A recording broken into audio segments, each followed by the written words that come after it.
Welcome, everybody. I'm Neil Cavuto. Well, they say that actions speak louder than words, so let's just say the president's actions on spending today leave me doubtful about his words on spending any day, because mark it down, he has given up. Those sequestration cuts on which he signed off are now deemed way off. What amounted to a backup backbone for Washington to come up with automatic cuts if they couldn't agree on at least some cuts is suddenly looking real. And to hear the president tell it, real dangerous as well.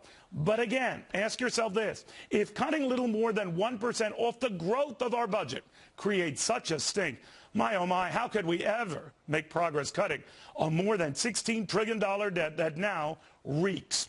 To Michelle Malkin, who's been smelling this rat for a long time. You know, Michelle, this is incredible. What do you make of this?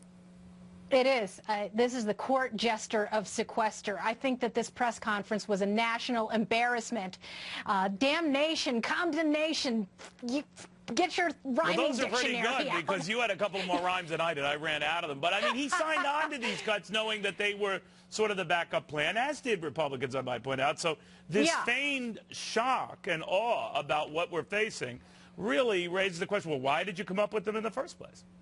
Right. It's not just that he signed on to them. He was the author. I mean, we know from Bob Woodward, of course, that the whole idea of sequestration was Barack Obama's idea. He didn't think that the Republicans would go along with this. He was expecting them to fold. But there are a lot of responsible fiscal conservatives who understood that they needed to prove that even they could stomach some of these defense cuts because they had to show that they were serious about reigning in government. And yet here we go again with the chicken little in chief surrounding himself with these human shields, the first responders, and wailing and moaning and shrieking about Republicans wanting to... And by the way, who says that they have to be the first areas in which you do cut? And by the way, how does this jibe with what you've said in the past, Mr. President, about your resolve to deal with the budget deficit? I just want you to listen to this, Michelle. I refuse to leave our children with a debt that they cannot repay. Our prosperity also depends on our ability to pay down the massive debt we've accumulated over the past decade in a way that allows us to meet our responsibilities to each other and to the future. If we don't act, that burden will ultimately fall on our children's shoulders. If we don't act, the growing debt will eventually crowd out everything else. And all of us agree we've got to pay down our debt. We've got to make sure that we're living within our means. Well, that was then. This is now. Where do we stand now? Well, of course, the lips say to save the children, but the actions say screw the children. I mean, at the same time that we're talking about a 2.4% cut in the 2013 budget, this tiddly-winks $85 billion, that's not really a cut. Can we put that in ghost quotes every time they say it? You underscored that at the top of your remarks there.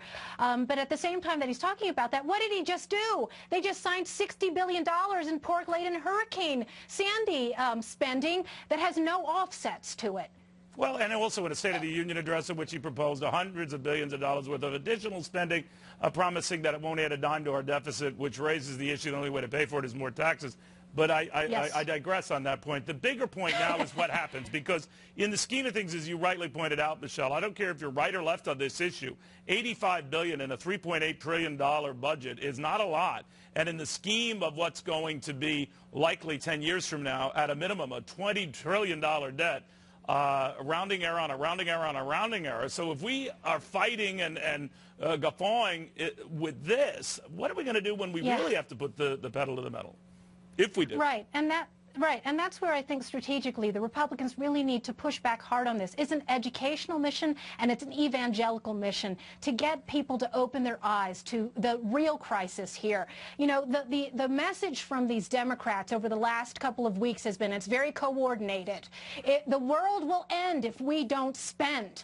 And of course, that has it completely backwards, right? Because it's because of all this spending that we are facing an apocalypse. They've been kicking the can down the road. We're 10 days away now from these looming sequestration cuts. And instead of swallowing it and sucking it up and finally paying some consequences, what is Obama doing? He's blaming us for taking away primary care physicians and endangering the national security of every man, woman, and child in America. Well, I got to say, and you pointed out at the beginning, Michelle, quite appropriately, both sides came up with these sequestration cuts, in fact, tilted heavily toward defense cuts, was a White House idea to try to compel Republicans to do something, and then to express shock that it's coming to pass is just too much. Yes. Too much. Thank you, Michelle. Great Really seeing you is. again. You bet.